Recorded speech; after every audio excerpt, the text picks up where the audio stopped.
podcast Entre Fronteiras. E o convidado de hoje é um convidado que eu acho que é muito importante a gente trazer ele aqui, porque ele é líder de missões da Igreja Batista Atitude aqui na Europa e na Ásia. E ele vai contar um pouco mais sobre isso. É o pastor André Oliveira, pastor presidente da Atitude, da Igreja Batista Atitude de Lisboa.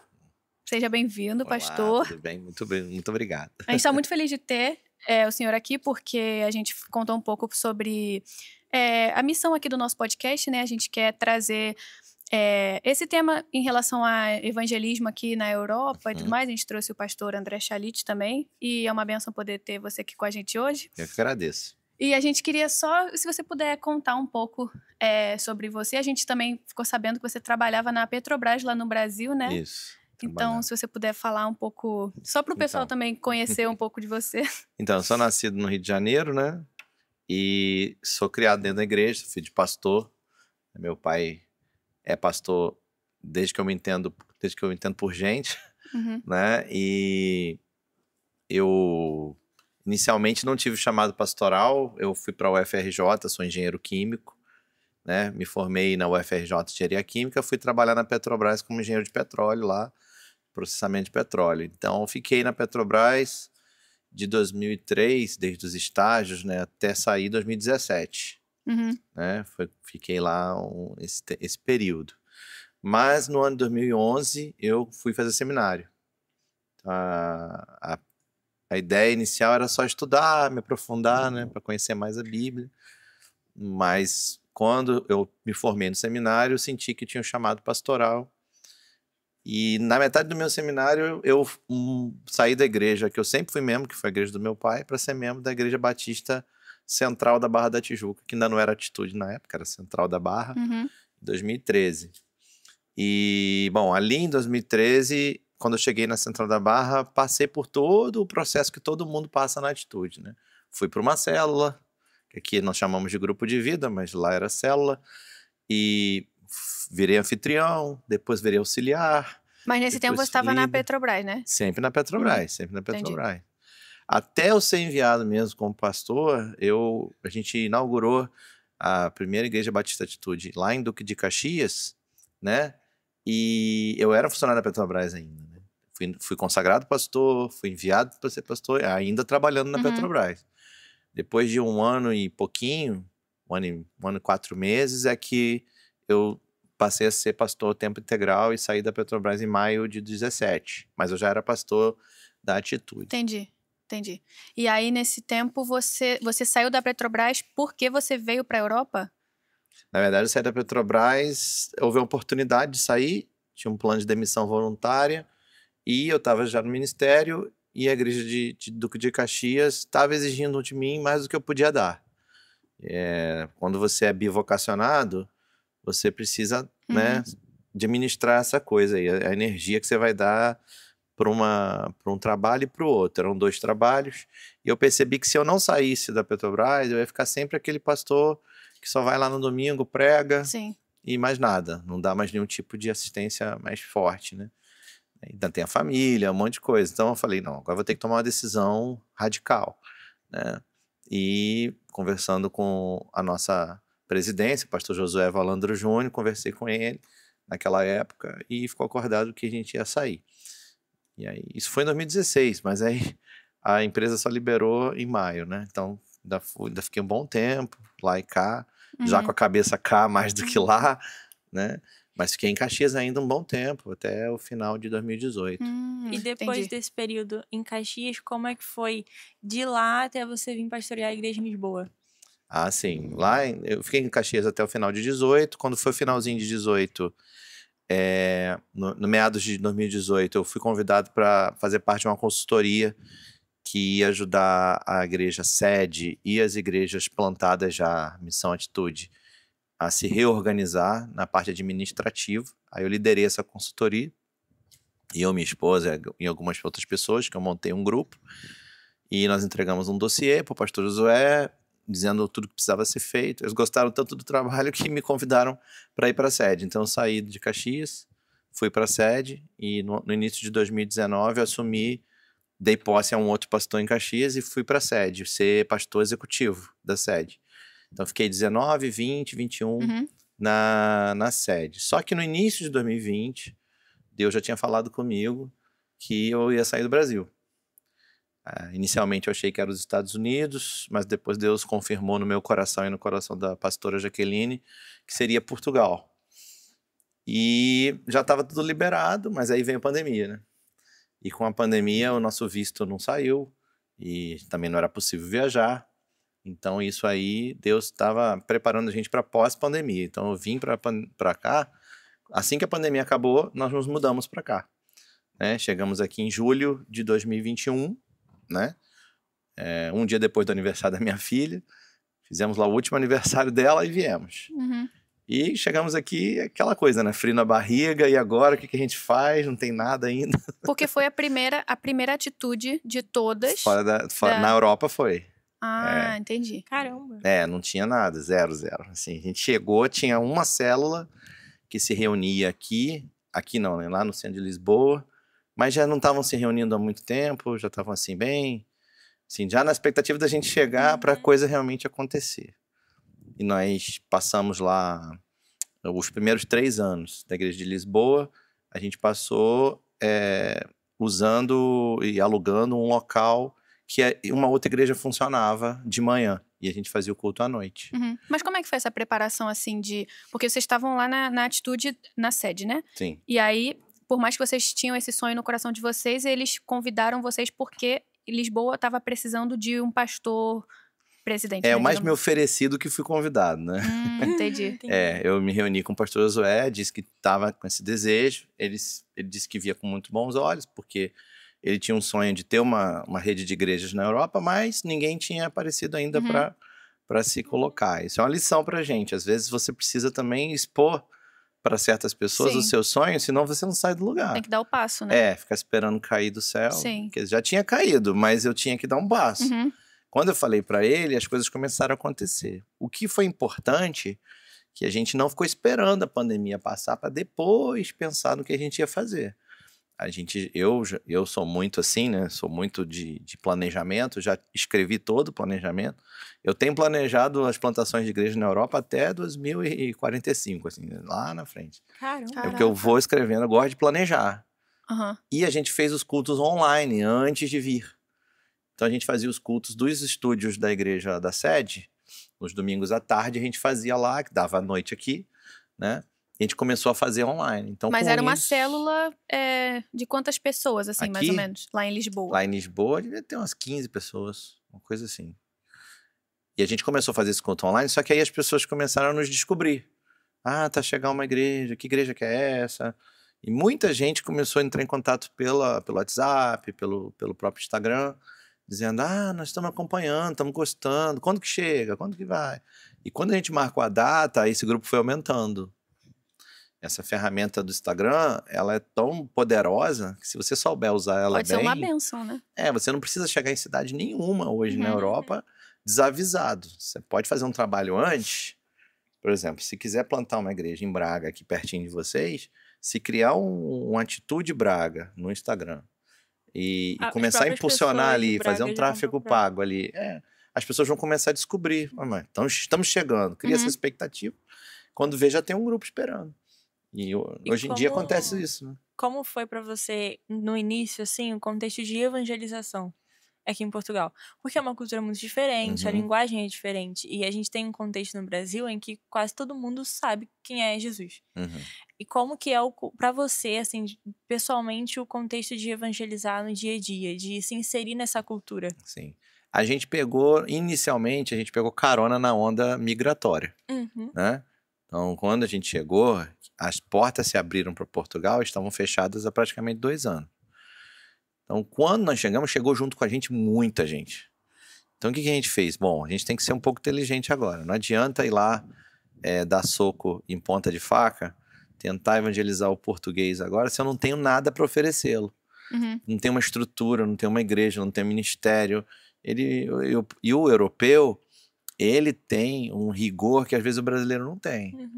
Para nós, a gente às vezes passa por uma coisa e diz, Isso aqui não tem problema, depois a gente conserta isso. Não, o europeu chega, ele passa o dedo, ele vê se tá com poeira, né? Então você precisa criar uma estrutura. Então essa onda migratória para nós foi muito boa, porque muita gente foi chegando, gente da própria Atitude, gente que às vezes chegava de uma igreja parecida com a Atitude lá, mas que não tinha aqui. E eles foram se juntando, a gente foi formando esse exército de pessoas, né, que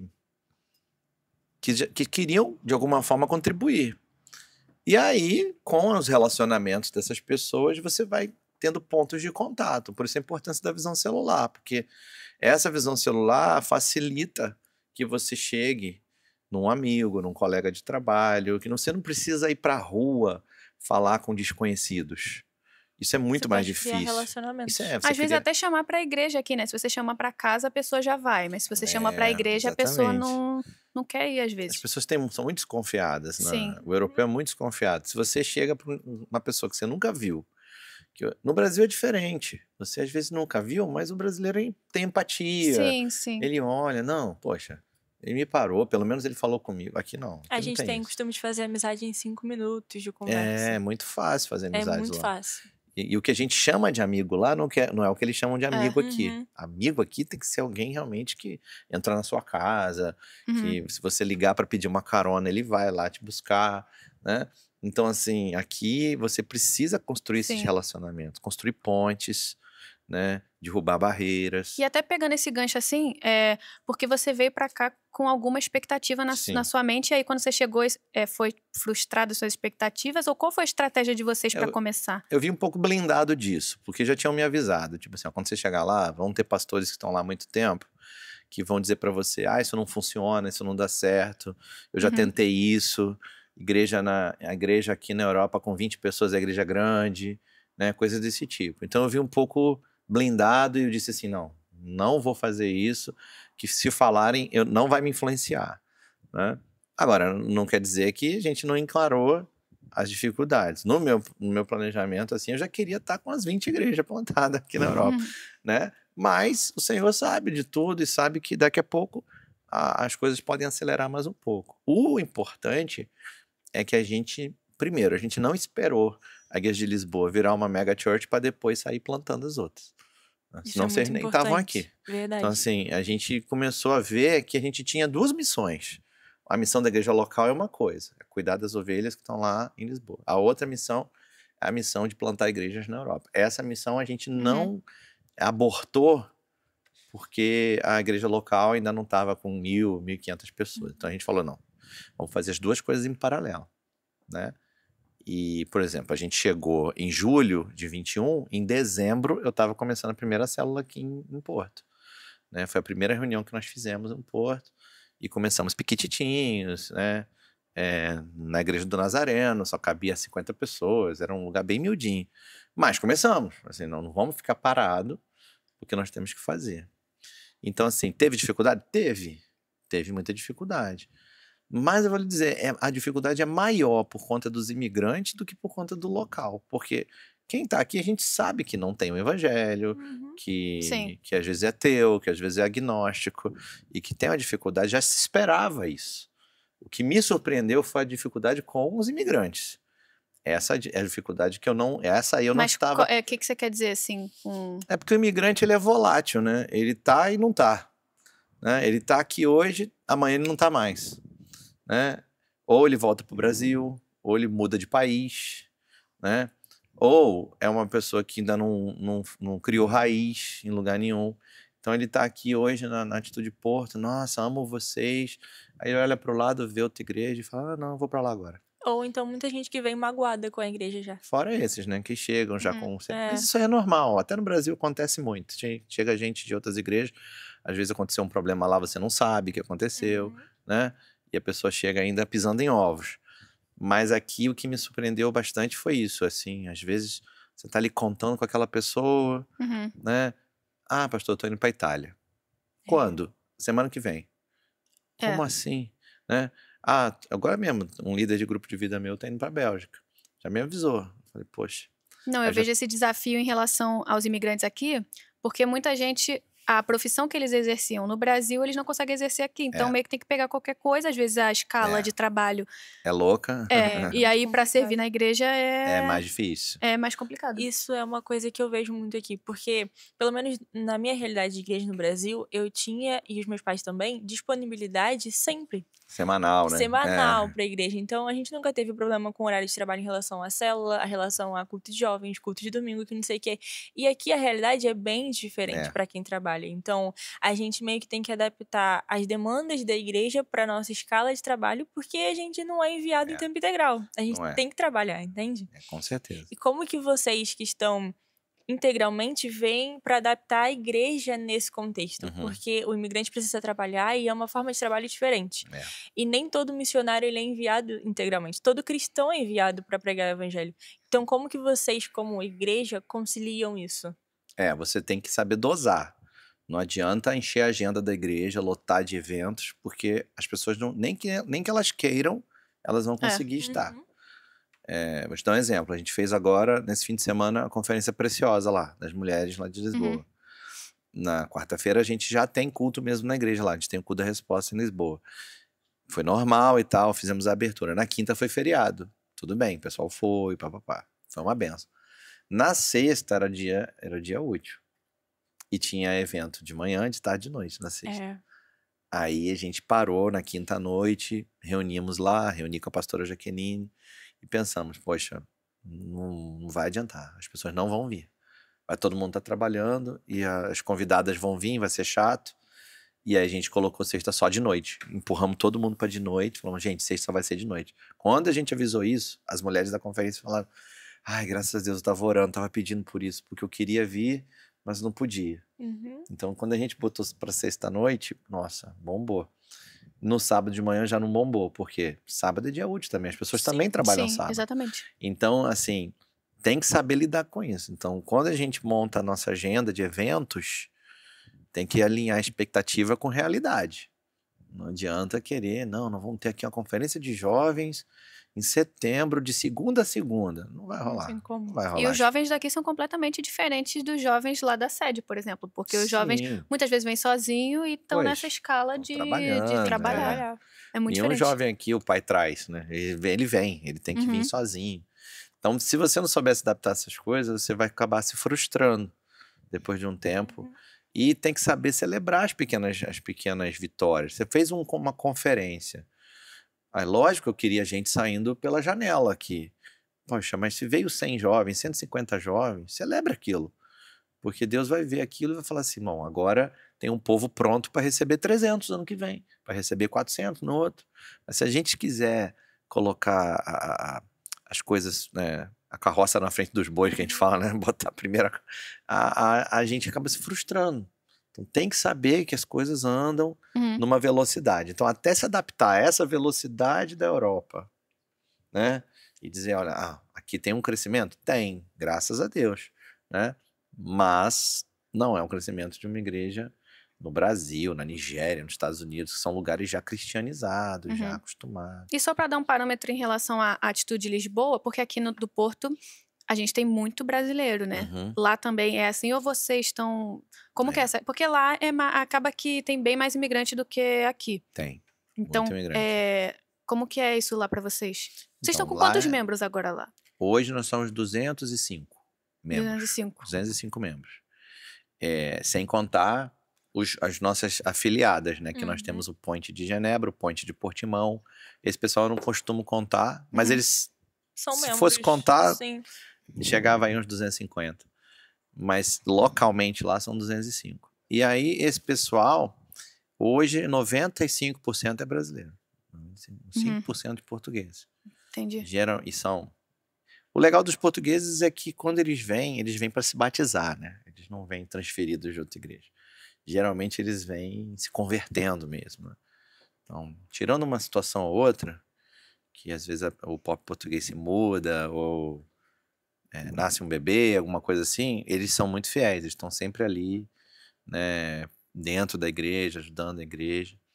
Mas todos esses portugueses entraram por um ponto de contato com um brasileiro. Né? Ou era casado com uma brasileira, ou era amigo de trabalho, alguma coisa assim. Entendi. Mas vocês, o que vocês têm feito de evangelismo lá? Ou vocês só deixam mais por conta do grupo de vida, assim? É, E pra linkar, primordialmente... Oi. só para linkar um pouco com essa pergunta, Hum. vocês, em contexto de evangelismo, qual é a importância dos dons, da questão sobrenatural da coisa, sabe? Aqui na Europa. Sim. Hoje, assim, o que a gente faz de evangelismo para convidar extra o grupo de vida, geralmente a gente usa uma atividade cultural. Então, por exemplo, a gente teve lá, vocês também tiveram aqui, que foi a Giovanici. Quando a Giovanici foi lá, a gente aproveitou, porque nós temos alguns bairros bem perto da igreja que são bem populosos, e nós fizemos convites, fomos para a rua. Ó, vai ter uma peça teatral. Ah, mas é onde? Ah, ali na estrada de Passo de Arcos, 167. Ah, tá bom. Mas não falei que era igreja, não falei que era nada, falei que era uma peça teatral. Sim. E nós tivemos bastante visitantes. Então, você consegue trazer. Quando os jovens fazem os cultos do Frontline, do B1, né? Eles vão para a estação de trem, aí eles colocam um bombonzinho, colocam uma flor. Ó, você é muito importante, tá? Vai entregando. No convite, e nesses convites a gente já teve alguns resultados, né? Teve umas 3 famílias que vieram para a igreja com esses, entregando rosas na rua mesmo, assim, né? Uma rosa e no caule da rosa, assim, no talo, né, da rosa, escrito, você é a flor que Deus que plantou legal. e tal. Aí tem, assim, 10% reage mal, né? Pra que isso? Não sei o que, aquela coisa, né? Mas 90% deles, eles agradecem, são educados. Ah, muito obrigado e tal. Querem saber, tá aí, as informações estão aí no QR Code. Sabe? E aí a gente vai entendi. pegando. Mas assim, o grosso do evangelismo, das pessoas novas que chegam, ou é pelas mídias sociais, no Instagram, A gente vê muito no isso Facebook, né? Ou pelos grupos de vida, convidados mesmo pelas pessoas. É o que a gente vê mais acontecendo. E a gente percebe isso, que, por exemplo, a gente fez um luau semana passada, dos jovens. A gente foi pra praia, se organizou e tudo mais, mas o resultado que dá não é tão grande como se você fizer um evento cultural, porque o português gosta de eventos culturais. O português gosta de feiras, o português gosta de coisas assim que exaltem. Se tu fizer a feira da comida portuguesa, a noite do bacalhau, uma coisa desse tipo, isso ele, opa, É uma boa estratégia aqui que isso. lá vai ter, aqui que lá vai ter, né? Aquele jeitão deles, eles gostam. Se fizer a noite do fado, e coisas que o brasileiro assim até ri, que acha assim, ai, quem é que vai gostar disso? Eles gostam. Por exemplo, o nosso arquiteto, quando fez lá o projeto pra gente, ele falou, olha, esse local aqui, que é um local na entrada da igreja, igual que vocês têm aqui na frente, você pode colocar um mini palco e fazer uma noite de poesias. Aí eu comigo, poxa, mas quem vai querer vir assistir poesia? E ele falou, não, mas nós portugueses gostamos.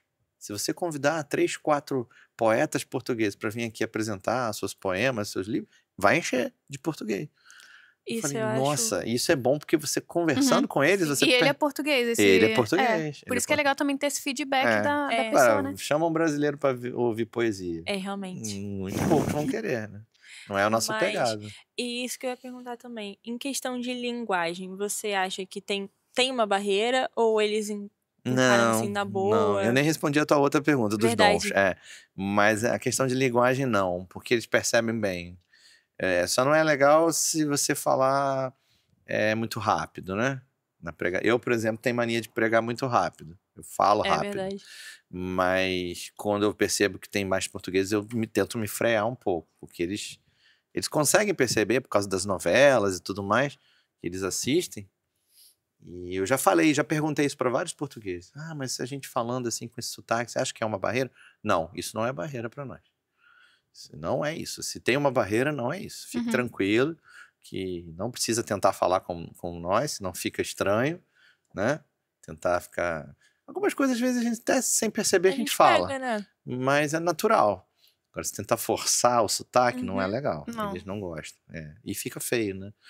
Agora, em relação aos dons, isso é algo que, desde o Brasil, muita gente com o ministério profético chegou até mim e disse, né, que para que o avivamento de fato chegasse, né, de uma forma assim exponencial, a gente precisaria viver os dons do Espírito e o sobrenatural no meio das igrejas.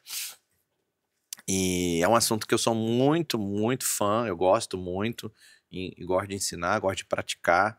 Agora, na Conferência das Mulheres, a gente fez uma tarde só sobre cura, foi muito bom, muito lindo. No entanto, eu costumo dizer o seguinte, quando você... imagina assim, um inverno muito rigoroso, e você quer plantar tulipas. Né? Se você lança semente na neve, não vai nascer. Mas se você chegar na Holanda no inverno rigoroso, com aquela neve toda, eles têm estufas enormes, com tulipas plantadas. Por que lá dentro nasce e lá na neve não nasce? Porque lá dentro tem uma atmosfera controlada. E está tudo propício para aquilo nascer. Então, o sobrenatural, as manifestações de Deus, ele pode se manifestar na soberania dele? Pode. Mas isso é o extraordinário, não é o comum. Você vai perceber na Bíblia que toda vez que os milagres se manifestaram, os sinais, as maravilhas, havia algumas coisinhas que aconteciam para aquilo ser uma realidade. Primeiro, havia um movimento apostólico, ou seja, alguém da frente estava rompendo barreiras, por estar rompendo barreiras e estar vivendo debaixo de uma unção do Espírito Santo, Deus usava poderosamente aquela pessoa. Segundo, havia uma unidade muito grande, uma concordância muito grande dentro da igreja. Né? Então, se você está começando uma igreja e você quer viver o sobrenatural, não é simplesmente pregar uma mensagem sobre o sobrenatural e falar, agora vai acontecer. Você tem que tratar dentro do discipulado, dentro do cuidado de cada um. Tem que ter um acompanhamento, né? E a igreja tem que estar, aquele solo tem que estar preparado. Sim. Então, às vezes, isso tem demorado mais aqui do que demorou para mim lá em Duque de Caxias, por exemplo. Porque lá em Duque de Caxias, pelo povo ser um pouco mais simples, e mais também, é todo mundo da mesma terra, todo mundo fala a mesma linguagem. Isso é uma outra coisa que a gente não tocou nesse assunto, né? Aqui, na igreja, se você fizer uma pesquisa, não é todo mundo do Rio de Janeiro. É verdade. Não é todo mundo de São Paulo. Cada um é de um canto. E o Brasil é enorme. Então, cada um vem com uma cultura. Ainda tem essa diferença, né? E é muito diferente. E vem de contextos de igreja muito Vem diferentes. de contextos diferentes de igreja. Então, para você criar uma cultura de unidade, de onde está todo mundo falando a mesma língua, todo mundo querendo a mesma coisa, isso leva tempo. E aí, quando você percebe que você criou um fundamento bom ali, Cristo é o fundamento, todo mundo realmente reconhecendo a autoridade pastoral, a autoridade, né, de quem está ali realmente fazendo em honra, tudo isso leva um tempinho. Alguns estudiosos vão dizer que leva de 3 a 5 anos. Caramba. Dentro de uma igreja, até essa igreja realmente assentar e todo mundo que está ali realmente está falando a mesma língua, né? Que é uma coisa é empolgação, outra coisa é realmente estar todo mundo falando a mesma língua. Isso demora um pouquinho, até você conseguir. Não vou te dizer que eu já não vivi milagres lá em Lisboa, já vivi. Já tivemos curas, já tivemos maravilhas, isso já aconteceu. Mas podia ter acontecido mais, entendeu? Podia ter acontecido mais. Então, essa instabilidade, o imigrante que entra, o imigrante que sai, o cara que muda, o cara que não sei o quê, isso atrapalha. Fora o começo da nossa vida aqui como imigrante, né? Que é tudo muito incerto. Pois é, então assim, às vezes a pessoa quer muito ajudar. No coração dela há um desejo. Isso é igual quem se converte. A pessoa levanta a mão na igreja, vai à frente. O que ela está dizendo para você? Eu quero Jesus. Mas significa que ele realmente recebeu? Vai depender. Não é uma mágica ali. Não, você vai ter que conversar com ele, vai ter que abrir a Bíblia com ele, vai ter que mostrar, você entendeu isso aqui, ó. Você precisa arrepender dos seus pecados. Ah, não, mas isso aqui não vai abrir mão, não. Opa. Então, vamos lá, vamos conversar. Para você receber a Cristo de fato, isso aqui você tem que abrir mão. Então, assim, quando a pessoa diz que quer ajudar na igreja, ok, já é um grande passo. Você já venceu a primeira barreira. A segunda é ele de fato poder ajudar e de fato tá alinhada com a liderança, né? A liderança do jovem, a liderança dos ministérios, a liderança pastoral, local. E quando isso acontece, aí é que tá o grande milagre. Porque é todo mundo diferente, cada um tem uma cabeça.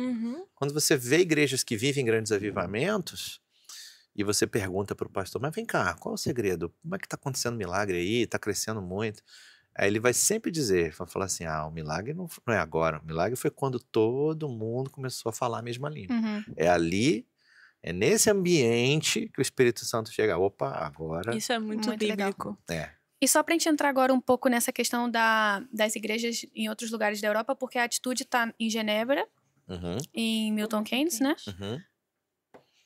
E Tem. Portugal. Em Portugal. Ah, então tá nesses 3 lugares. E essa que você falou de no culto de Congo foi algo que não era planejado? Não estava previsto. Na verdade, como você anunciou no início, a minha chegada na Europa, hoje não há trabalho na Ásia. Então há uma ideia de ter um trabalho na Ásia e quando isso acontecer, provisoriamente isso vai ficar debaixo da minha supervisão. Depois a ideia é colocar um supervisor só para a Ásia, porque a Ásia é Sim. enorme, né?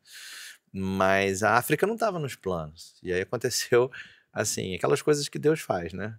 Foi abrindo a porta aqui, abrindo a porta ali, alguém que disse que queria investir, Deus vai empurrando a alguém que gente. conhecia aquele pastor e o outro que se disponibilizou para viajar. Então, quando viu, eu estava lá no Congo e tinha lá uma igreja orando, pedindo que alguém Caramba. fosse para lá Caramba. ajudá-los. Então, nós fomos simplesmente. Eles falaram várias vezes conosco que éramos resposta de oração para eles, Glória a Deus. né? E aí fizemos essa conexão. Hoje, a igreja do Congo, ela está sendo cuidada diretamente pela Global Church, que é a nossa igreja online, Uhum. na Atitude. Que é a igreja online? O pastor Deus Leno, que é o pastor da Global Church, ela é a igreja que ela trabalha onde a Atitude não chegou ainda. Então ela trabalha online em todos os lugares onde a Atitude não chegou ainda. E até onde chegou também, porque às vezes o online você não vai controlar quem entrou ali. Mas, por exemplo, se entrar alguém do Porto na igreja online, o Deus Leno automaticamente vai falar com o Xalite. Ó, Xalite, entrou aqui alguém do Porto, vou te encaminhar. Quando é fora, que não tem nenhuma igreja, aí eles vão fazendo tudo online, células, até que aquilo gere uma igreja. E hoje a igreja do Congo está sendo cuidada pela online, pela igreja Global Church, porque eles lá já estão se organizando com várias línguas. Então tem gente que fala francês na church, tem gente que fala espanhol, tem gente que fala, né, inglês. Então eles já estão fazendo cultos em várias línguas para atingir, né, mais pessoas. Acho que, se não me engano, tem alguém de mandarim também para começar a fazer em chinês. Enfim. Então eles estão lá discipulando. Então a África hoje não vai ficar conectada diretamente debaixo de mim. Hoje a gente é tipo assim, como se fosse mãe do coração, né? A gente ama eles porque começou com a gente, mas quem vai cuidar diretamente vai ser a Global Church por enquanto, e depois vai passar para a Regional África, que é o outro pastor, né, que tá lá do Brasil. Mas as igrejas de Genebra e a de Milton Keynes estão debaixo da sua supervisão. Estão debaixo da nossa supervisão. Aqui, Genebra é um point ainda, né? Ainda não foi fundada a igreja, né?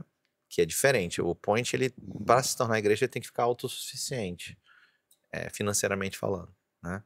Ele tem que crescer um pouquinho mais para ele poder se sustentar sem depender da mãe, de quem está enviando. Todas as igrejas que a gente planta é assim. E até isso que eu queria perguntar, porque para nascer uma igreja, por exemplo, lá na Suíça, né? Foi um destino que surgiu alguém lá que começou uma célula e aí vocês começam a investir, Isso. ou como que funciona? Foi exatamente assim. A gente tinha a ideia de um dia chegar lá. Não seria agora, mas o Espírito Santo às vezes faz essas coisas, né? E aí um casal se mudou para lá, né? O Vitor e a Usana, e nós ficamos no processo de discipulado com eles 1 ano, conversando, até que sentimos que, olha, que tal a gente começar? Fizemos o teste, fui lá a primeira vez, a pastora Jaqueline tem ido lá, o pastor Maurício tem ido lá, aqui de Porto, né? Se não me engano, o Xalite foi lá 2 vezes já também, né? E nós estamos orando para alguém ir e ficar, né? Mas geralmente começa assim. O trabalho de Portimão, no Algarve, já foi diferente. A gente que forçou. Entendi. A gente é que foi. Aí é o contrário. Tem um casal pastoral, que já está dentro da visão. Esse casal até está fazendo o curso Esferas, que é o curso lá da Uniatitude, para plantadores de igreja. E a gente, debaixo da direção de Deus, começamos a pensar, olha, vamos para o Algarve? Vamos. Inicialmente até pensamos no Faro, mas quando o pastor Josué esteve aqui, uma família de Portimão nos visitou, aí a gente começou a sentir, opa, e aí uma família da nossa igreja de Lisboa se mudou para Portimão, aí mais uma família lá, falei, opa, então, ou seja, agora a ideia, a partir de semana que vem, é ter 2 grupos de vida lá, essa família que se mudou e esse casal que nós conhecemos quando o pastor Josué cá esteve. Então, assim, não dá para você colocar tudo dentro do manual.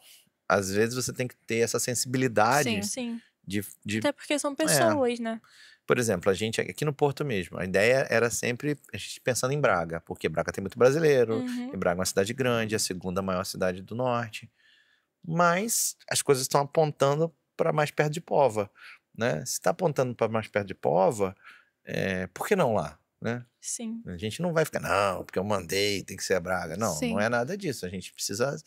A palavra de Deus diz que o vento sopra onde quer. Assim também é o Espírito, né? Jesus falou isso em João 3,3. Então, assim, se o vento está soprando para ali, por que eu vou para outro lugar, né? Então, a gente vai... A gente tem a direção.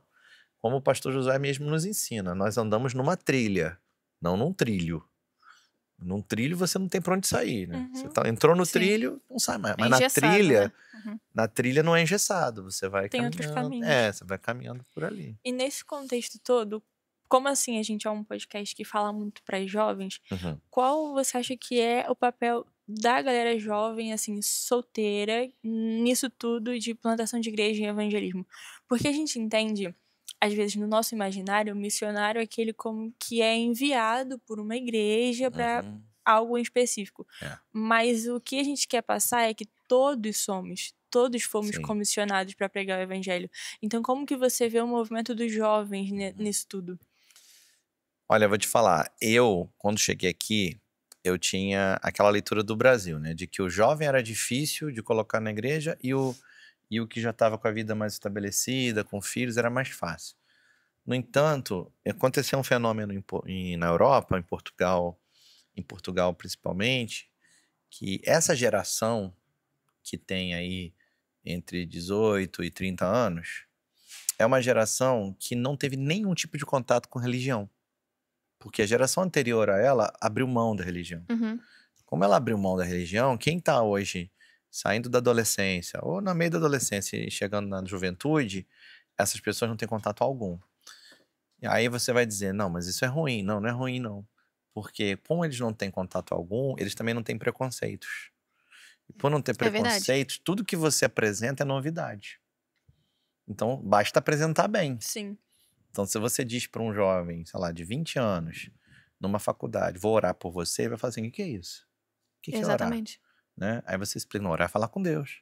Mas você fala com Deus? Coisas muito básicas que eles não sabem, exato. Todo dia. Isso é um terreno cru, né? Não tem Exatamente. nada. Então, isso é uma oportunidade. A gente tem que ver por uma oportunidade. Então, e na medida que eles conhecem e que eles abraçam, por exemplo, agora no último Vida Vitoriosa nosso, foram 5 pessoas de Coimbra. 5 eram jovens. Uma menina era de Luxemburgo, se eu não me engano. Acho que é Luxemburgo. Ela falava alemão. Luxemburgo mesmo. E assim, ela tinha acabado de entrar na igreja, ela tinha acabado de se converter, tava tudo muito novo. Nossa, quando o Vida Vitoriosa acabou, ela tava pegando fogo. Então assim, eu falei com o pastor Ediel em Coimbra, eu falei, olha, aproveita, porque essa menina vai virar uma pastora, uma missionária, porque ela assim, pra ela era tudo muito novo. Sabe aquela criança que entra no parque de diversão, primeira vez, que ela não sabe nem que brinquedo que ela escolhe? Sim. Ela tava assim. E eu fiquei assim, sabe quando tu não para de rir? Fala, gente, como é que pode isso? Porque era tudo... Na hora que eu vi isso, eu falei assim, cara, é por causa disso que o jovem hoje é uma grande oportunidade. O que para nós parece que vai ser um convite ruim, para eles tem que aguçar a curiosidade deles. Se você for inteligente na hora de chamar, você aguça a curiosidade. Eles não têm uma opinião sobre isso, então é algo muito que a gente pode moldar, sabe? A gente pode direcionar. Se você chega para um jovem que nunca teve contato com Deus, com o Espírito Santo, e fala para ele assim, você já viu o sobrenatural?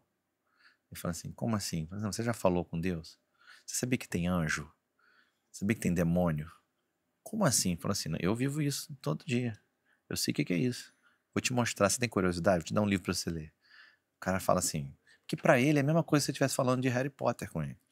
Só que quando ele perceber que aquilo é uma realidade, que aquilo não é fantasia, ele fala assim, nossa, transformou minha vida mesmo, né? É diferente. Agora, quando você pega uma pessoa mais idosa, aí esses são difíceis. Porque ele viveu todo um processo aqui de ditadura, de entrada do comunismo, e a igreja que estava alinhada com o ditador, a igreja católica, no caso. Pra desconstruir essa crença é difícil. Desconstruir isso tudo, viu alguns escândalos de igrejas que chegaram aqui nos anos 90. Fora o fato de nós sermos imigrantes. Fora o fato de sermos imigrantes, o jovem já não tem essa barreira, né? Ele já é mais aberto. Então, assim, hoje, para mim, o maior desafio são as pessoas acima de 60 anos em Portugal do que os jovens. Para mim, os jovens hoje, se a gente souber trabalhar, for inteligente e criar essa cultura de olha aqui, ó, isso aqui é família e aqui a gente não vive na teoria, não, a gente vive na prática. Você vai ver realmente acontecendo. Por isso, assim, o Vida Vitoriosa, para mim, hoje, é uma ferramenta muito poderosa que a gente tem usado pouco aqui na Europa, tem que usar Dá só mais. um contexto do que é o Vida. É o encontro com Deus, né? Um fim de semana, né? Que você convida a pessoa, não precisa ser membro da igreja para participar, pode ser um visitante, pode ser um convidado, né? De fora. E você está imerso ali, geralmente é numa quinta ou num dia inteiro na igreja, como a gente vai fazer agora o Vida Vitoriosa Experience. E ele proporciona ele ter um encontro com Deus num espaço de tempo muito pequeno. Então, ele toma um baque, assim, muito rápido. E, para nós, tem produzido muito mais resultado do que qualquer outra coisa que a gente tem feito na Europa, né? Pra você ter uma ideia, nós, hoje, em Portugal, a gente... Não, para ser mais específico, né? Lá na região de Lisboa, se a gente tem um batismo marcado, a gente tem Vida Vitoriosa marcado antes. Ah, ok. Por quê? É estratégia. Porque se você faz o Vida Vitoriosa, sai do Vida Vitoriosa, pega aquelas pessoas que foram tocadas por Deus, e naquela semana já faz o curso de batismo com ele, e o batismo está marcado para o próximo sábado, você não perde essa pessoa, ela vai batizar. Porque você não vai deixar o fogo apagar. Então, geralmente, o que eu estou fazendo? Dá um exemplo. A gente tem batismo marcado para 4 de agosto. 26 de julho tem vida. Mas não é à toa que tem vida aqui. Porque eles vão sair daqui pegando fogo. Só que quem sai pegando fogo do vida, ele não sai só porque ele se converteu. Às vezes ele é crente. Ele já era convertido. Mas ele sai tomando outras decisões. Ele sai dizendo que quer ser um líder de grupo de vida. O que eu faço com esse cara? Eu tenho que rapidamente pegar ele e falar assim, você quer ser líder? Vem cá. Não, você vai fazer na minha casa, você vai fazer na casa de fulano, você vai fazer na sua casa, eu vou abrir um GV na sua casa. Com isso, você impulsiona. Então, no último Vida Vitoriosa, que nós fizemos em maio, dali surgiram 5 GVs novos. Caramba. De pessoas que saíram lá de dentro e disseram, eu quero ser líder. E eu peguei ele naquela semana do pós-vida, e fiz reuniões com ele e falei assim, então, você quer ser líder de GV, então vamos fazer o seguinte, vamos fazer o curso intensivo de líder de GV e vamos já marcar a data. Mas assim, vamos marcar a data. E aí marca a data e multiplica, sabe? Então você associa a visão com essa ferramenta de impulsionamento, né? E tem gente que sai de lá, nem quer ser líder, nem se converteu, mas quer ser anfitrião, ele quer ter um GV na casa dele, mas ele não quer ser líder porque ele acha que ainda não tá na hora. Ok, a gente vai para sua casa e faz um GV aí. Com isso, aí pensa comigo, quanto mais Vida Vitoriosa eu fizer, mais batismos eu tenho, mais GVs eu tenho. E vira uma bola de neve, porque quanto mais GVs eu tenho, mais chances de fazer vida eu tenho. Daqui a pouco as minhas redes crescem, cada rede faz o seu vida. Né? Legal. E aí ninguém segura mais. E dado todo esse contexto que a gente falou, assim, é uma coisa que a gente ouve muito e eu queria ouvir de você. Pastor, a Europa tá fria ou tá sedenta? Eu acho que a Europa tá sedenta. Não tá fria, não. Esse discurso colou por um tempo. Né? Não cola mais, não. Uma vez eu tive o testemunho de uma menina, ela mora em Lyon, na França. E ela mandou um áudio para mim, emocionada. E ela falou assim, pastor, eu moro em Lyon. Eu tenho colegas aqui da universidade. E, pastor, não é verdade que eles não querem o evangelho. Eles querem. Eles só não querem isso que tá aí. Eles cansaram disso. Essa igreja histórica, essa igreja que virou museu, essa igreja que só fica ali com obras de arte pendurada na parede, isso eles não querem mais. Eles já entenderam que aquilo não é uma igreja verdadeira. Foi algo que passou e eles querem realmente viver isso, né? Então, quando ele entra num ambiente como esse aqui, a parede preta, as luzes, né, uma música bem tocada, ele fala assim, opa, não é aquilo mais. Comunica mais. Comunica muito mais. Então é a inteligência de você mudar a forma, né? O apóstolo Paulo falou, me fiz de grego para os gregos, me fiz de judeus para os judeus. A gente meio que se camuflada da nossa forma, assim, né? É uma inteligência, né? É um embrulho, né? Aí, se você se coloca num lugar muito diferente, assim, como se fosse uma seita, uma coisa muito assim, não pode isso, não pode aquilo, né? Você divide, né? E o evangelismo vira, assim, só chega às pessoas realmente que têm aquela necessidade extrema, estão desesperados. Mas eu não Sim. quero atingir só esses, eu quero atingir todos. Então eu acho que a Europa está sedenta sim. Se você chegar de uma forma íntegra, de uma forma transparente, de uma forma autêntica, ninguém quer nada forçado, né? Grita glória a Deus aí. Não, eu grito glória a Deus se eu quiser. Se eu estiver sentindo a glória de Deus, né? Ninguém quer nada fabricado, teatral, né? Eu acho que isso é que a atitude hoje, ela tem um diferencial. Sim. Ela é uma igreja que ela é aberta, ela é renovada, ela é carismática, mas ela não é fabricada, ela não é teatral. Se o cara tá triste, pô, hoje ele tá triste, né? Mas se o cara tá voando, tá pegando fogo, deixa ele pegar fogo. Legal isso. Entendeu? Então não tem importância. É a Mas essência do ser a cristão. autenticidade é o que Sim. traz a pessoa para um lugar verdadeiro, né? Não é aquele pastor que quando ele desce do palco, ele é outra pessoa aqui embaixo. Ele tem que ser a mesma pessoa lá em cima, aqui embaixo. Então, isso, o europeu, ele é muito inteligente. O que a gente precisa entender é que, por mais que eles sejam impactados, o brasileiro é assim, ele vai no Vida Vitoriosa, ele sai impactado, ele muda a vida dele. Não, a partir de agora, larguei o cigarro, larguei a bebida, parei com pornografia, vou ser líder de GV, sabe? Ele vira uma freira no dia seguinte. É radical, né? É o brasileiro. O europeu não, ele é impactado, mas ele precisa entender. Exato. Se ele não entendeu, ele não vai. É mais desconfiado, muito mais. Então, assim, por mais que ele seja impactado, hoje nós precisamos estruturar melhor a nossa área de ensino dentro da igreja. Exatamente. Então, é um povo que tem uma fé muito racional. Isso. É uma fé que não se baseia só por aquilo que ele sente, Não. mas por aquilo que ele também entende. As E a gente escolhas deles são assim. A gente vê muito isso no meio acadêmico. Eu fiz ensino médio aqui, vou fazer faculdade aqui, ela faz faculdade. E é muito difícil você chegar para um jovem e você convencer ele com base naquilo que você sente somente. Não. Você tem que mostrar que além de sentir, você vive, você entende aquilo. Resultado. Exatamente. Tem que ser uma coisa muito prática e palpável. Porque ele precisa entender. É do povo brasileiro. A gente se move assim. O europeu Aquilo não. até ele não duvida, não. Ele viu o que aconteceu. Ele entende, assim. Mas para ele mergulhar de cabeça, ele precisa, de certa forma, não, tudo bem, mas peraí, o que você acredita? Quais são as regras dessa igreja? Eu vou entrar vou mudar de vida, peraí, não é assim. Sim. Né? Então, se a gente não puder apresentar isso bem para eles, o primeiro pastor que falou isso para mim foi o pastor do Canadá, o pastor Max, que hoje está em Toronto.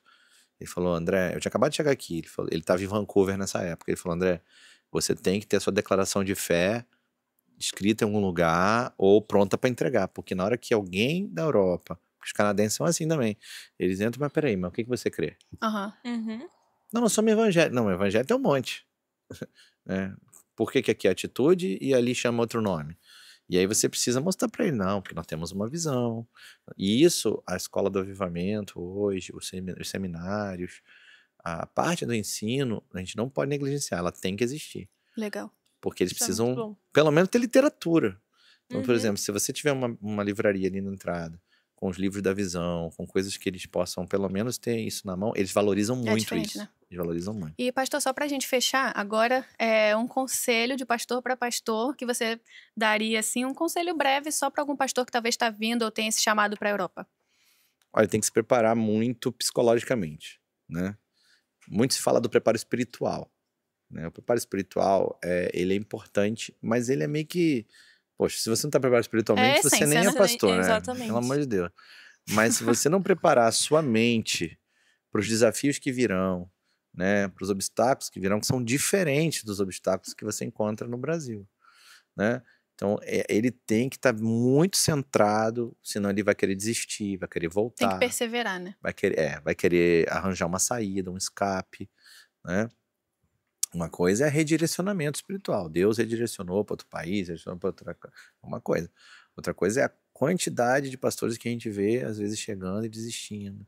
Ou chegando e, em vez de pastorear, vai trabalhar, faz outra coisa.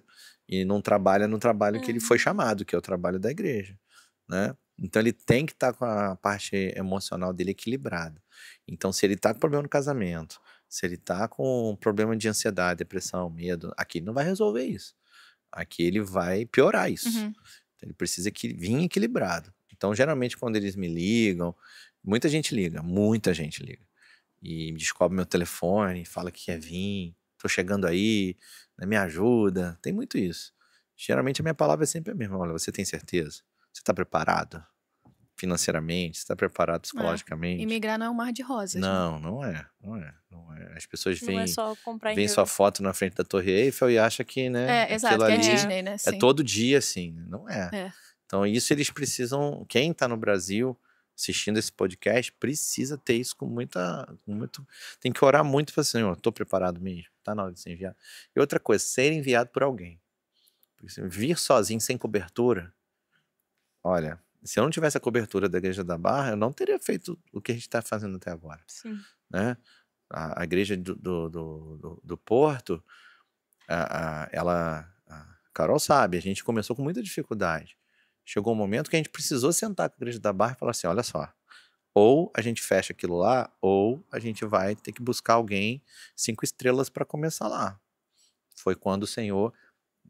Foi até engraçado, né? Sim. Porque eu eu já conhecia o Chalit, e na outra semana o pastor Josué ligou pro Chalit e eu não tinha conversado com o pastor Josué. Então cada um conversou com ele em momentos separados, e ele já tinha falado para mim que tinha um sonho de voltar para cá. Ele já tinha vindo para cá em 2011, né? E quando o pastor José falou com ele me ligou e falou, o pastor José conversou aqui comigo. Eu falei, cara, isso é de Deus. Isso é de Deus, você vai vir, cara. Agora ninguém segura mais, né? Mas isso tudo foi fruto de um apoio de alguém ter me enviado. Se fosse eu que sozinho, eu não ia ter condições de trazer ele. Entendeu? Então tem que ter alguém segurando a corda lá. Alguém te enviou, alguém está segurando essa corda. Né? Ou todos os projetos que a gente vai fazer, cada passo que eu vou dar, o pastor Robson, que é o nosso coordenador global, ele está sempre ciente. Olha, Robson, tá vindo alguém para Espanha. Não, vamos lá, tô apoiando. Olha, Robson, eu vou à África. Não, tudo bem. Ó, tem o pessoal de Genebra. Não, vamos orar, sabe? Tem alguém por trás. Tem que caminhar como um corpo, Isso né? é importantíssimo. Então, se você vem sozinho é difícil. Se você vem com problema familiar, problema emocional, eu digo, não venha. Não venha. Ah, mas Deus me enviou, tem certeza? Deus envia. Quando Deus enviou Neemias, lá da Pérsia, voltar para Jerusalém, ele enviou com todas as provisões. Olha, eu vou mandar cartas para abrir o caminho, e vou mandar madeira, e vou mandar material, e você vai chegar lá com um soldado para te proteger. Isso é algo que a gente vive muito aqui, porque quem tá aqui tem que acreditar que o Deus que dá a visão também dá a provisão. Exatamente. Então não é você vir de mãos abanando e E esse é o principal sinal, às vezes. As pessoas esperam, às vezes, que o anjo vai aparecer na tua frente, mas às vezes o principal sinal são as portas se abrindo, são pessoas se abraçando, se conectando com você. Hoje já existe uma estrutura. Hoje, quando alguém diz que vai vir e é o norte de Portugal, eu já encaminho. Ó, Chalit, recebe esse pastor aí, né? Lá pra gente, lá pra Suíça, qualquer lugar, Inglaterra, a gente... Ah, mas é longe de Milton Keynes. Ah, irmão, então você vai ter que procurar outra igreja, porque a gente só tá em Milton Keynes, né? Então, isso para nós hoje facilita um pouquinho. No início, precisava muito da ajuda deles. Então, a gente chegou em julho de 21 e a igreja de Porto foi inaugurada em 23. Olha o caminho para nascer a primeira. Mas aí, a igreja de Coimbra já não demorou 1 ano e meio mais. Já demorou 11 meses. Ó, já diminuiu. A igreja de Portimão já não vai demorar 11 meses. Porque eu já tenho mais gente para ajudar. Vai crescendo essa velocidade. Então, isso é importantíssimo. Então, quem quiser vir, tem que vir com cobertura, tem que vir com preparo financeiro, né? Tem que queimar as carroças lá. Não adianta... Queimar, não tem como voltar, tem que dar certo se ficar com plano B, é muito difícil. Tem que vir 100%, né? Senão fica aquela coisa, qualquer coisa eu volto. Né? Aí não se entrega de E isso vez. não só para os pastores, mas para qualquer um que vem para orar. Todo mundo. Se você vem com o plano B, raramente você vai ter força para encarar o plano A. O plano A. Amém. Nossa, muito bom, pastor. A gente podia ficar aqui mais umas 3 horas, pastor. Já acabou já? Precisa encerrar. Muito obrigada pela disponibilidade, eu que agradeço, foi muito bom. Eu que agradeço todo mundo que tá assistindo aí. Vamos apoiar e compartilhar isso aí, gente, com todo mundo, tá? Glória a Deus. É um prazer. Você pode só orar pela gente, orar por aquilo que a gente tem vivido aqui no Porto, como igreja, como jovens, brevemente pra gente encerrar. Vamos orar então. Santo Deus, te agradeço, Pai, por essa iniciativa do céu que o Senhor tem colocado no coração dos teus filhos, das tuas filhas. Obrigado, Senhor, por esse ministério. E eu lhe peço, Senhor, que o Senhor abra portas para que esses vídeos, esses podcasts cheguem, Senhor, em lugares que talvez a gente não chegaria, Senhor. A gente não chegaria pessoalmente, mas pode chegar para tocar a vida de pessoas, missionários, pastores, impulsionar e fazer essas pessoas realmente acreditarem no teu chamado.